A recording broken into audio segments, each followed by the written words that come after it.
በጨለማ የተደረገው ስምምነትና የነ ኮሎኔል ፈንታውን ሟቤ መጨረሻ። በፖለቲካው ዓለም አንድ ህግ አለ፣ ነፃ የሚባል ነገር የለም። አንድ የጦር መሪ ለዓመታት የገነባውን ስም፣ በህዝብ ዘንድ ያለውን ክብርና በጫካ አብሮት የተሰለፈውን ጓዱን ጥሎ ወደ ጠላት ሲገባ ዝም ብሎ ለእርቅ አይደለም። በሩ ሲዘጋ፣ ካሜራው ሲጠፋ፣ እኛ የማናውቀው ሚዲያዎች የማይናገሩት የንግድ ልውውጥ አለም። ኮሎኔል ፈንታው ሟቤና ካፕቴን ማስረሻ እጃቸውን ሰጡ ወይስ ስምምነት ፈረሙ? መንግስትስ ለእነዚህ ሰዎች ምን አዘጋጅቶ ጠበቃቸው? ይህ የሰላም ጥሪ ነው ወይስ የጥቅም ሽያጭ? ዛሬ በራፍ ቲቪ ከመጋረጃው በስተጀርባ ያለውን የጨለማ ስምምነት ይመረምራል። መረጃዎች እንደሚያመላክቱት መንግስት የፋኖ አመራሮችን ከትግል ለማውጣት በጀት መድቦ እየተንቀሳቀሰ ነው። ጥያቄው እነ ኮሎኔል ፈንታው ድርሻቸው ስንት ነው የሚለው ነው። እየተወራ ያለው የገንዘብ መጠን አእምሮን የሚያዞር ነው። ሚሊዮኖች ወይስ ለቀሪ ህይወታቸው የሚበቃ የንብረት ዋስትና? ከገንዘቡ ባሻገርስ ምን አይነት ስልጣን ተሰጣቸው? በመከላከያ ሰራዊት ውስጥ የጀነራልነት ማዕረግ ወይስ በደህንነት መስሪያ ቤት ውስጥ ወሳኝ ቦታ? በክልል ደረጃ የሚሰጥ ሹመት ወይስ ወንበር? አዲስ አበባ ሲገቡ የተቀበላቸው የቪየት መኪናና የቅንጦት ሆቴል የሽልማቱ ቅምሻ ነው ወይስ ዋናው ክፍያ ገና ነው? ዛሬ መንግስት የሰላም ዋጋ በሚል የሰየመውን፣ ህዝቡ ግን የክህደት ዋጋ የሚለውን የክፍያ መጠን እጃችን የገባውን መረጃ ተንተርሰን የደረስንበትን የምርመራ ውጤት ወደ እናንተ እናደርሳለን። መንግስት ይህንን ሁሉ ጥቅም ዝም ብሎ አይሰጥም። ኮሎኔል ፈንታውና ካፕቴን ማስረሻ ክፍያውን ለመቀበል አንድ ግዴታ ነበረባቸው። እሱም ትግሉ ተጠልፏል የሚለውን ትርክት በአደባባይ ማወጅ ነው። እንዲህ ያለው ንግግር እነሱ በገዛ ፈቃዳቸው ያሉት ነው ወይስ የስምምነቱ አንድ አካል የሆነ የተጻፈ ስክሪፕት ነው? ከህወሓትና ከሻቢያ ጋር ይሰራሉ ብሎ ጓደን መወንጀል ለመንግስት የሚከፈል የታማኝነት ማረጋገጫ ቢሆንስ? ይህንን ቃል እንዲተነፍሱ የተደረገበት ጫናና የተሰጠው የክህደት ምንዳ ምን ያክል ከባድ ቢሆን ነው? ዛሬ በትግል ላይ የሚገኙ የፋኖ ኃይሎች ከድተውናል ብለው የሚያስቧቸውን ግለሰቦች የፕሮፓጋንዳ ግብአት ከመሆን ባሻገር የሚያጎድሉት ትግል የለም ሲሉ ይደመጣሉ። ታዲያ የመንግስት ማደግደግ ምንጩ ምንድን ነው? ከዚህ አደግዳጊነት ባሻገር የተሸረበው ሴራስ ምን ይሆን? ምስጢሩ ያለው እዚሁ ጋራ ነው። የደህንነት መስሪያ ቤቱ ጠንቅቆ የሚያውቀው ነገር ግን ካሜራ ፊት መናገር የማይደፍረው አንድ አስደንጋጭ እውነት አለ። እነ ኮሎኔል ፈንታውና ካፕቴን ማስረሻ ዛሬ አዲስ አበባ ሲገቡ የትግል አቅማቸው ዜሮ ከሆነ ሰነባፍቷል። በመሬት ላይ ያለው ትግል እነሱን ትቷቸው በወጣትና በዘመናዊ አስተሳሰብ የሚመሩ አዳዲስ ፊቶችን ተረክቦ ወደፊት ከገሰገሰም ከርሟል። ታዲያ መንግስት ለምን በወታደራዊ ሚዛን ዋጋ ለሌላቸው ግለሰቦች ይህን ያህል ጊዜውን ገንዘቡንና ሚዲያውን አፈሰሰ? የሞተን ፈረስ እንደ አዲስ ለመጋለብ ለምን ፈለገ? መልሱ የሚያስደነግጥ ነው። መንግስት እነዚህን ሰዎች የፈለጋቸው ለውጊያ ሳይሆን ለሽፋን ነው። እውነተኛውን የፋኖ ማዕበል መግታት ስላልቻለ መሪዎቹን ይዘናል የሚል ድራማ በመስራት የህዝቡን ስነ ልቦና ለመምታት እየሞከረ ነው። ግን የተፈጠረው ተቃራኒው ነው። መንግስት ለእነዚህ ግለሰቦች ያደረገው ከልክ ያለፈ ማደግደግና የጀግና አቀባበል ስለ ግለሰቦቹ ጥንካሬ ሳይሆን የሚናገረው ስለ መንግስት ልክ ያጣ ፍርሃት ነው። አንድ መንግስት ተጽዕኖ ፈጣሪነታቸው የቀነሰ ግለሰቦች ይህን ያክል ካንቀጠቀጠው፣ ይህን ያህል ካሸበሸበለት መሬት ላይ ያለው እውነተኛ የፋኖ ኃይል ምን ያክል ቢያስጨንቀው ነው? ምን ያክልስ እንቅልፍ ቢነሳው ነው? የመንግስት ድግስ የድል ብስራት ሳይሆን የጭንቀት ጩኸት ነው። ፋኖ ከመንግስት ቁጥጥር ውጭ በሆነ ፍጥነት ማደጉን፣ እንደ አሜባ እየተዛባ መሄዱንና ግለሰቦችን በመግዛት ብቻ የሚቆም አለመሆኑን መንግስት በተግባር እየመሰከረ ነው። ይህ ማደግደግ የፋኖ ኃይሎች ጠላት የሚሉት ኃይል ይህ ከልክ በላይ ያለው ማደግደግ የፋኖ ኃይሎች ጠላት የሚሉት ኃይል ምን ያክል እንደተርበተበተ የሚያሳይ ወሳኝ ፍንጭ ነው። የተከበራቸው የበራፍ ቲቪ ቤተሰቦች፣ እንዲህ ያለውን በመንግስትና በግለሰቦች አማካኝነት ህዝብ በሚባል መድረክ ላይ የሚሰራን ቲያትርና ድራማ እናስተነትናለን። መንግስት በግለሰቦች መውጣት ሊሸፍነው የሞከረውን ግን ያልቻለውን የፋኖን ትክክለኛ የመሬት ላይ አቅም እናሳያችኋለን። የተሸጠው ህሌና ወይስ የተገዛው ፍርሃት? እነ ኮሎኔል ፈንታው የሄዱት መንግስት የጠራቸውና ትግሉ የቀጠለው ለምንድን ነው? አብረውን ሲዘልቁ መልሱን ከናስደንጋጭ እውነታው ጋር ያገኙታል። በታሪክ እንደሚታወቀው ከሃዲዎች መጨረሻቸውን ብዛም ነው። ዛሬ በክብር የተቀበላቸው መንግስት የሚፈልገውን ፕሮፓጋንዳ ከሰራባቸው በኋላ ነገ ምን ያደርጋቸዋል? ታፈንታቸውስ ምንድን ነው? እንደ ክቡር እንግዳ በሰላም ይኖራሉ ወይስ ሚስጥሩ እንደወጣ በቅርብ ክትትል ስር የሚኖሩ የወርቅ ቤት እስረኞች ይሆናሉ? መንግስት ለጊዜው ተጠቅሞ ይወረውራቸዋል ወይስ የእውነት ስልጣን ይሰጣቸዋል? የእነዚህን ሰዎች የነገ ዕጣ ፈንታ በፍርሃትና በጥርጣሬ የተሞላ ነው። ምክንያቱም ጓዱን የከዳ ሰው ለአዲሱ ጌታውም ታማኝ ሊሆን አይችልም። ዛሬ በስሜት ሳይሆን በመረጃ በወሬ ሳይሆን በትንታኔ ከመጋረጃው ጀርባ ያለውን አስደንጋጭ እውነት እናወጣለን። የሰጡት እጅ ወይስ የሸጡት ሕሊና? የተቀበሉት ሰላም ወይስ የተረከቡት ቼክ? ይህንን ሚስጥራዊ የፖለቲካ ቁማር ለመረዳት እስከ መጨረሻው አብራችሁን ቆዩ። በዋነኛነት ይህን ትግል በበላይነት የሚመሩት ወይም ደግሞ ተጠልፏል። የተጠለፈውም በህወሓት በሻዕቢያና በግብጽ ነው። ከነኚህ ሰዎች ጋር ሆኖ የአማራን ጥያቄ መመለስ ይቻላል ወይ ነው። እንዲህ ሀገርም የኢትዮጵያንና የኢትዮጵያን ህዝብ ጥያቄ መመለስ ይቻላል ብለን ካሰብ አይቻልም። ህወሓትም ሆነ ሻዕቢያ ባጸደቁት ህገ መንግስት ነው ይህች ሀገርም እየተተራመሰች ያለችው፣ ህዝባችንም መረጋጋት የሚያቃተው። ስለዚህ ከነዚህ ኃይሎች ጋር ሆኖ በምንም ተአምር የአማራን ጥያቄም ሆነ የሀገራችንን ጥያቄ ማስመለስ አይቻልም የሚል እምነት አለ። የድርድር ዜናው፣ የክህደት ዜናው፣ የመፈራረም ዜናው፣ ብቻ ዜናው ሲሰማ አዲስ አበባ ላይ ደስታ፣ ጎጃምና ወሎ ላይ ደግሞ ድንጋጤ ተፈጠረም። ግን ካሜራዎቹ ከመብራታቸው በፊት ምን ተፈጠረ?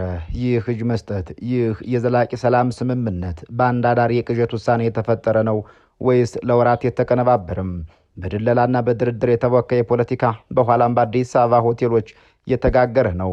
በዓለም አቀፍ የስለላ ታሪክ እንደምናየው መንግስታት የተቃውሞ መሪዎችን ለማስወጣት 3 ደረጃዎችን ይጠቀማሉ። ማስፈራራት፣ ማባበልና የሞራል ስብራት መፈጸም ናቸው። እያንዳንዳቸው አንድ በአንድ እንመልከታቸው። ማስፈራራት ሲባል ቤተሰብን ወይም ንብረትን ኢላማ ማድረግ ብቻ ነው። ማባበል ሲባል ደግሞ ከፍተኛ ገንዘብና ስልጣን መስጠትን ይጨምራል።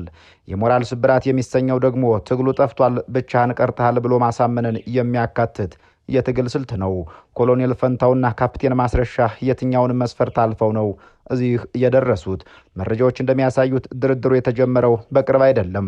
በመሃል ገላጋይ ሽማግሌዎች፣ የሃይማኖት አባት ተብዬዎችና የደህንነት ሰዎችን ያካተተ ሰንሰለት ነበረው። እስቲ ኮሎኔሉን በዚያች የመጨረሻ ደቂቃ አስቧቸው።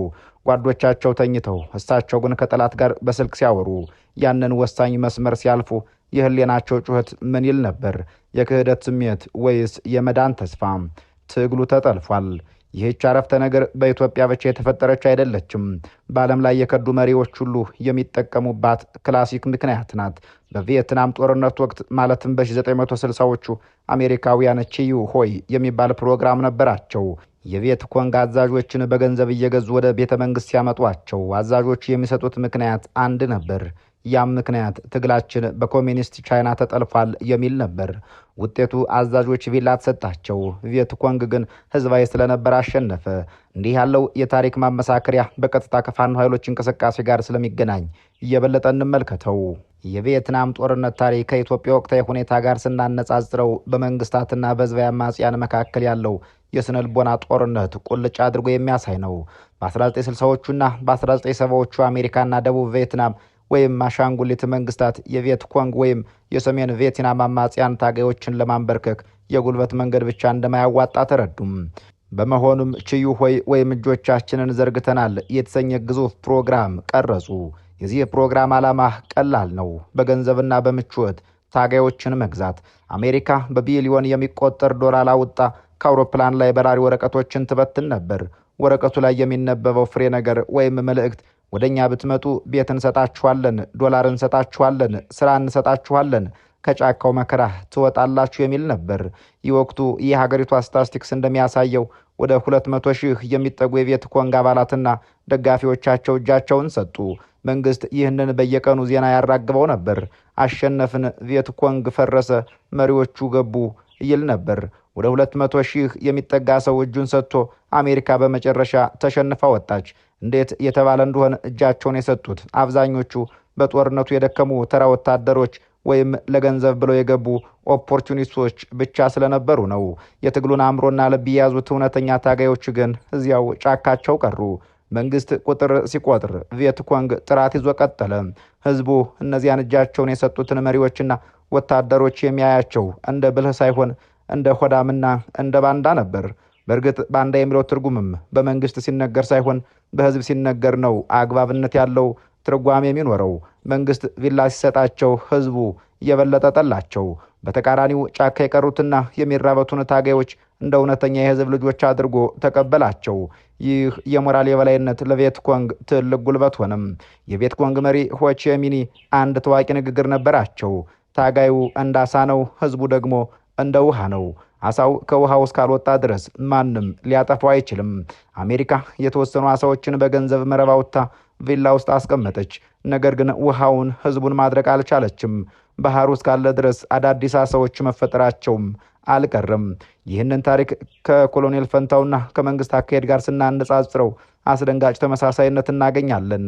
ልክ እንደ ቺሁዌ ፕሮግራም የኢትዮጵያ መንግስትም ትግላቸውን ለከዱ አመራሮች ቤት፣ መኪናና የገንዘብ ሽልማት በመስጠት ሌሎችም እንዲመጡ እየጋበዘ ነው።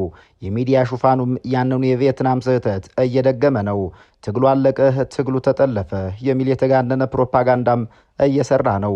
በቪየትናም እንደታየ ሁሉ የአማራ ህዝብም እነዚህን በምቾት የተገዙ መሪዎች እያየ ያለው በንቀት ነው ማለት ይቻላል። መሪዎቹ በመንግስት ሚዲያ ሲወደሱ፣ በህዝቡ ልብ ውስጥ ግን ስፍራቸውን እያጡ ነው። ይህ ደግሞ በተቃራኒው በጫካ ለቀሩትና መከራ ለሚቀበሉት ፋኖች ያለውን የህዝብ ድጋፍና አክብሮት ከፍ ያደርገዋል። የፋኖ አደረጃጀት ልክ እንደ ቪየትኮንግ ያልተማከለ ሆኖ ቆይቷል። ትግሉ የተመሰረተው በአንድ ማዕከላዊ አዛዥ ትዕዛዝ ሳይሆን በየመንደሩ ባለው የህዝብ ብሶት ነው። መንግስት ኮሎኔሉን ወይም አሳውን በገንዘብ አውጥቶ አዲስ አበባ ወሰደው። ነገር ግን ውሃው ወይም የአማራ ህዝብ ብሶትና የህልውና ጥያቄ እዚያው እንዳለ ነው። ውሃው እስካለ ድረስ ደግሞ ሌላ አዲስ ኮሎኔል፣ ሌላ አዲስ መሪ ከውሃው ውስጥ መፈጠሩ አይቀርም።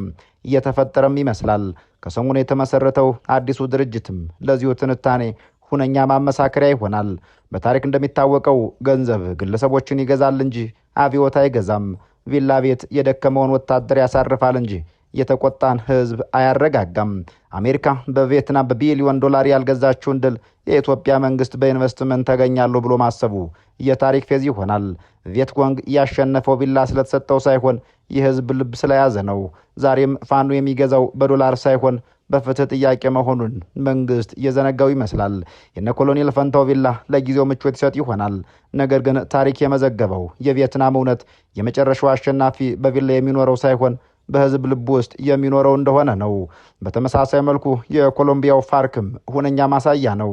የፋርክ አማጽያን መሪዎች መንግስት የሰጣቸውን ዶላር ተቀብለው ሲወጡ ትግሉ አቅጣጫውን ስቷል ብለው ነበር። ነገር ግን ጫካ ያለው ታጋይ አልሰማቸውም።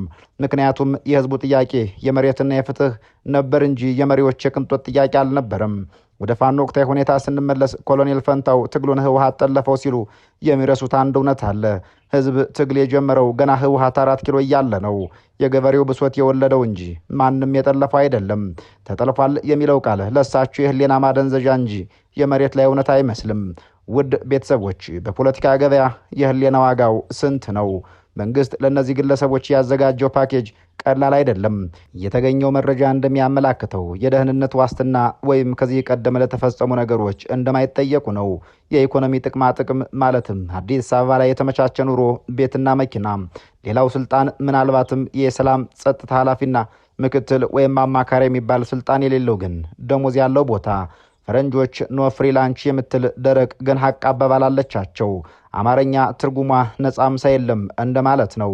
መንግስት ይህንን ሁሉ የሚከፍለው እነሱ አንድ ነገር እንዲሰጡት ነው። እሱም ስብዕናቸውን ወይም ሌላ ነገር ነው።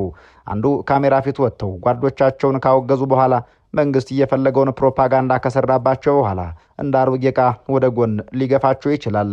በታሪክ እንደታወቀው ከሃዲዎች ለአዲሱ ጌታቸው አይታመኑም። የአዲሱ ጌታቸውም ከሃዲን የማመን ግዴታ የለበትም። ስለዚህ መንግስት በወርቅ ቤት ውስጥ አስቀምጦ በካሜራና በስለላ ሰዎች ከቦ ይጠብቃቸዋል። ይህ ነጻነት ነው ወይስ ዘመናዊ እስር ቤት? የፌዴራል መንግስቱ ከደላንታ ተነስተው ወደ አዲስ አበባ ለደረሱት ግለሰቦች ከመጠን ያለፈ ነው የሚባል አቀባበል አድርጎላቸዋል። ምናልባትም አደግድጓል ሊባል ይችላል። የፌዴራል መንግስት ለፋኖ ኃይሎች ወይ ከልክ በላይ ይፈራቸዋል ወይ ደግሞ አደረጃጀታቸውን በቅጡ አልተረዳውም። ከአሁን ቀደም ፋኖ ማዕከላዊ እዝ ያለው ኃይል ሳይሆን ህዝባዊና አውታረ መረባዊ አደረጃጀት ወይም ግንኙነት የነበረው ኃይል ነበር። አንዱ ቢወጣ ሌላው ይተካል። ጎጃም ያለው አመራር ቢከዳ ወሎ ያለው ይቀጥላል። ይኸው ትግል የተመሰረተው በግለሰብ ካሪዝማ ላይ ሳይሆን በህዝብ ብሶት ላይ ነው። መንግስት ይህንን ያውቃል። ለዛም ነው በግለሰቦች መውጣት ትልቅ ድል የተቀዳጀ አስመስሎ የህዝብን ስነ ልቦና ለመምታት እየሞከረ ያለው። ነገር ግን የሚነገረው በመሬት ላይ ያለው እውነት የነ ኮሎኔል ፈንታው መውጣት ለትግሉ የጥራት ጊዜ እንደፈጠረለት ነው። ወኔው የላላ ጥቅም የፈለገው ሲወጣ በመርህ የጸናውና ዓላማ ያለው ወጣት አመራር ወደፊት እየመጣ ነው። መንግስት ያዘጋጀው ድግስ ለራሱ ማጽናኛ ነው። አያችሁ እየተሸነፉ ነው ብሎ ለካድሌው ለመንገር ነው። ነገር ግን ፋኖ በቁጥር እየጨመረ በታክቲክ እየዘመነ መጥቷል። መንግስት እንቅልፍ ነስቶታል ማለት ይቻላል የሚሉት ተበራክተዋል። በአሜሪካ የነጻነት ታሪክ ቤኔዲክት አርኖልድ የተባለ ጀግና ጀኔራል ነበር። በኋላ ግን ለእንግሊዞች አደረና ወገኑን ከዳ። እንግሊዞች ገንዘብ ሰጡት፣ ማዕረግ ሰጡት፣ ለንደን ውስጥ ቤት ሰጡት። ነገር ግን ማንም አላከበረውም። እንግሊዞቹ ራሳቸው ከሃዲ እያሉ ይጸየፉት ጀመር። በመጨረሻም በብቸኝነትና በጸጸት ሞተ። የነ ኮሎኔል ፈንታው ቀጣይ ህይወትም ከዚህ የተለየ ላይሆን ይችላል።